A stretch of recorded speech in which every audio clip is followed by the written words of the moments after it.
Jangan terfokus pada CTR ketika teman-teman ngiklan, tapi fokuslah pada margin after sales yang mana nantinya itu akan berpengaruh kepada hasil iklan Anda di akhir bulan atau saat pembukuan.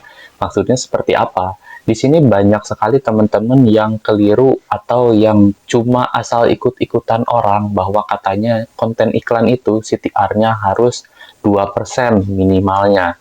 Itu bagus, teman-teman punya pemahaman seperti itu. Berarti teman-teman itu akan terus niat untuk bikin konten yang bagus agar lebih banyak perhatian dari market nantinya gitu. Tapi kita tidak tahu apakah nanti dari CTR 2% itu apakah akan mendapat konversi yang bagus juga. Itulah kenapa saya sering bilang ke teman-teman jangan selalu ikut-ikutan kata orang, tapi teman-teman harus punya data sendiri CTR yang baik itu berapa. Bisa saja teman-teman CTR-nya itu di bawah 1%, tapi teman-teman itu punya margin penjualan yang besar, sehingga ketika ada satu orang atau dua orang yang transaksi di tempat Anda, itu bisa nutup biaya iklannya. Berarti patokannya itu bukan lagi berapa CTR-nya ataupun berapa landing page view-nya, tetapi lebih ke konversinya.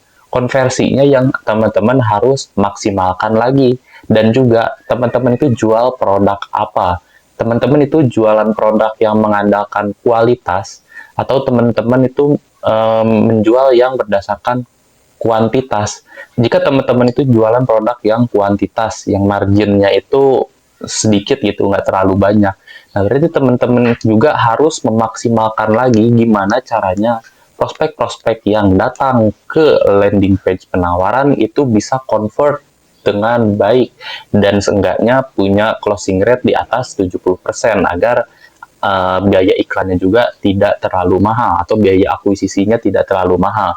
Nah, beda dengan yang kategori bisnisnya itu mengandalkan kualitas. Misalkan dari satu atau dua produk saja itu sudah bisa menutup biaya iklan. Seperti contohnya kalau teman-teman jualan properti gitu misalkan, ataupun teman-teman jual seperti layanan jasa gitu, yang cuma satu atau dua transaksi itu bisa nutup semua biaya iklan. Jadi teman-teman itu nggak harus pusingin hal-hal yang nggak perlu gitu kan.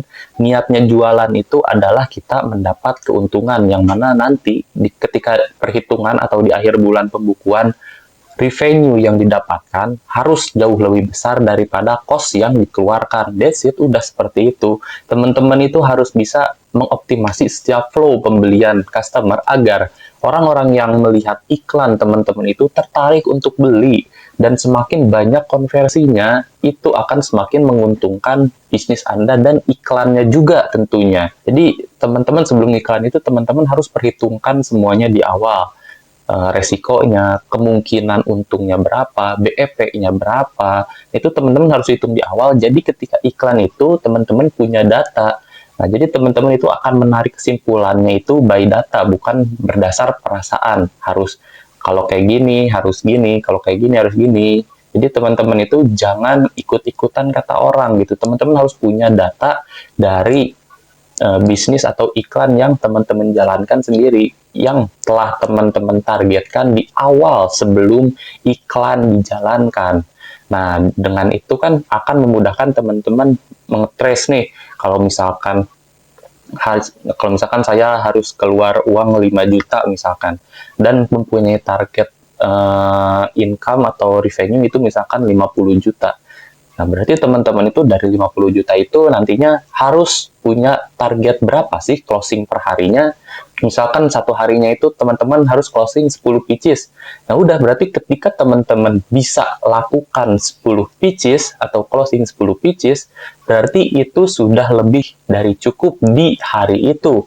Teman-teman bisa melakukan di hari berikutnya dan berikutnya. Nah, itu yang harus teman-teman perhatikan kembali. Jadi, teman-teman itu harus punya target di awal, berapa sih revenue yang teman-teman inginkan dalam satu bulan, lalu breakdown keinginan tersebut atau revenue tersebut menjadi per bulannya itu harus berapa, dan breakdown lagi di per harinya itu harus closing berapa. Nah, jadi kesimpulannya itu adalah teman-teman itu jangan terlalu fokus pada matriks iklan seperti CTR, yang CTR itu tidak menentukan konversi dan tidak menentukan berapa margin yang dibutuhkan untuk menutup biaya iklannya.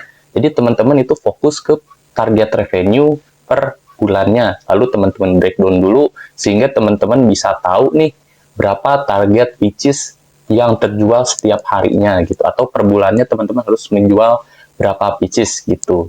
Nah, dari situ teman-teman bisa ambil kesimpulan di iklan hariannya apakah matriks-matriks yang tersedia di dashboard iklannya itu sudah mendukung untuk mencapai target X per harinya gitu. Dengan ini iklan yang teman-teman jalankan itu akan lebih mudah diukur dan teman-teman juga lebih mudah menganalisanya, tidak asal tembak dan juga tidak asal ngejudge apakah iklan ini winning atau iklan ini nggak winning, karena teman-teman itu sudah ngeset target di awal per harinya harus laku berapa pieces. Nah, itu sekian dari saya, semoga bermanfaat dan sampai bertemu di video selanjutnya.